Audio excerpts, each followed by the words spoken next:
Oitis markazida davolanayotgan mijozlarimiz bo'sh vaqtlarida nafaqat sog'lig'ini tiklash, balki ruhiy ko'tarinkilik va kasbiy ko'nikmalarni mustahkamlash maqsadida qo'l mehnati bilan shug'ullanishadi.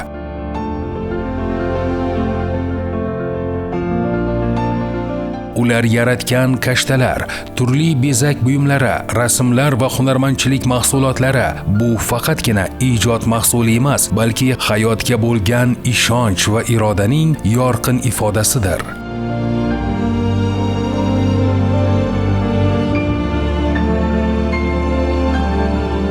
Shu maqsadda markazimizda mijozlarimizning mehnati va iste'dodini keng jamoatchilikka tanitish, ularni ma'naviy va iqtisodiy qo'llab-quvvatlash uchun inklyuziv yarmarka tashkil etilmoqda.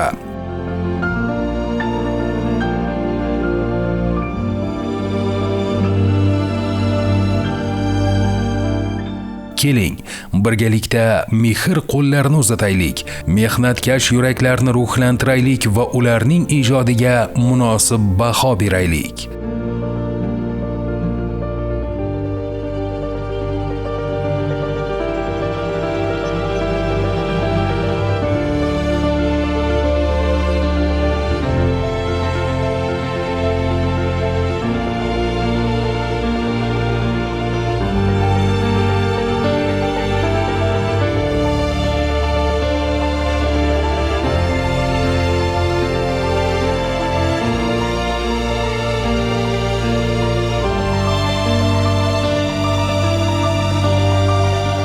Sizning ishtirokingiz ularning hayotiga yangi umid bag'ishlaydi.